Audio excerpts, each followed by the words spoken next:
ထိုင်းလုပ်ငန်းခွင်ကနေအလုပ်ဖြုတ်ခံရတဲ့အခါကို့မှာဘာအခွင့်အရေးတွေရှိရဲဆိုတာကိုသေချာမသိတာနားမလည်တာမျိုးဖြစ်တတ်ပါတယ်အလုပ်ရှင်ကပေးတဲ့လောက်လေးပဲယူပြီးတော့ကျေနပ်လိုက်ရတာမျိုးဒါမှမဟုတ်ဘာမှမရပဲထွက်လာရတာမျိုးတွေမကြာခဏတွေ့ရလေရှိပါတယ်ဒါကြောင့်ဒီနေ့မှာတော့ကို့မှာအပြည့်တစုံတရာမရှိဘဲနဲ့အလုပ်ရှင်ကအလုပ်ဖြုတ်ခဲ့ရင်ဥပဒေအရဘလို့လုပ်သက်နစ်နာကြေးတွေရခွင့်ရှိလဲဆိုတာပြောပြပေးပါမယ်နစ်နာကြေးတွက်ချက်ပုံနစ်နာကြေးကိုတင်းရဲ့နောက်ဆုံးရရှိတဲ့လုပ်အားကနဲ့လုပ်သက်ပုံမူတည်ပြီးတော့တွက်ပါတယ်လုပ်သက်ရက်120ကနေပြီးတော့တစ်နှစ်အထိရှိရင်လုပ်အားကရက်ပေါင်း30စာရရပါမယ်လုပ်သက်တစ်နှစ်ကနေ3နှစ်အထိရှိရင်လုပ်အားကရက်ပေါင်း90စာရရပါမယ်လုပ်သက်3နှစ်ကနေ6နှစ်အထိရှိရင်လုပ်အားကရက်ပေါင်း180စာရရပါမယ်လုပ်သက်6နှစ်ကနေ10နှစ်အထိရှိရင်လုပ်အားကအနေနဲ့ရက်ပေါင်း240စာရရပါမယ်လုပ်သက်10နှစ်ကနေ220အထိရှိရင်တော့လုပ်အားကရက်ပေါင်း300စာရရပါမယ်လုပ်သက်220အထက်ဆိုရင်တော့လုပ်အားကရက်ပေါင်း400စာအထိရပိုင်ခွင့်ရှိပါတယ်ကြိုတင်အကြောင်းကြားစာကလုပ်ရှင်အသင်းကိုအလုပ်ဖြုတ်တော့မယ်ဆိုရင်အနည်းဆုံး1လကြိုပြောရပါတယ်တကယ်လို့ဒီနေ့ပြောဒီနေ့ဖြုတ်တာမျိုးဆိုရင်တော့ကြိုတင်အကြောင်းကြားကအဖြစ်လစာ1လစာထပ်ပေါင်းပေးရမှာဖြစ်ပါတယ်အသုံးမပြုရသေးတဲ့ခွင့်ရက်တွေတစ်နှစ်အတွင်းမှာသင်မယူရသေးတဲ့နှစ်ပတ်လည်အားလရက်တွေရှိနေလေအဲ့ဒီရက်တွေအတွက်အလုပ်ရှင်ကငွေကြေးအဖြစ်ပြန်လည်တွက်ချက်ပြီးတော့ပေးဆောင်ရပါမယ်လူမှုဖူလုံရေးအကျိုးခံစားခွင့်အလုပ်ရှင်စီကရတာတွေမကပဲနဲ့လူမှုဖူလုံရေးရုံးစီကနေလည်းအလုပ်လက်မဲ့ထောက်ပံ့ကြေးရနိုင်ပါသေးတယ်အလုပ်ထုတ်ခံရရင်နောက်ဆုံးရခဲ့တဲ့လစာရဲ့90%ကိုရက်ပေါင်း180အထိ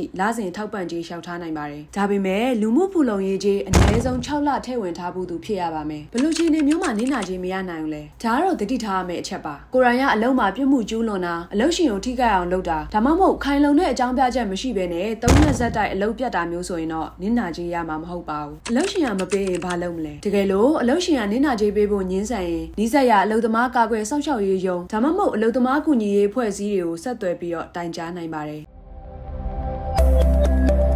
ဘီကွန်မြန်မာသတင်းဌာန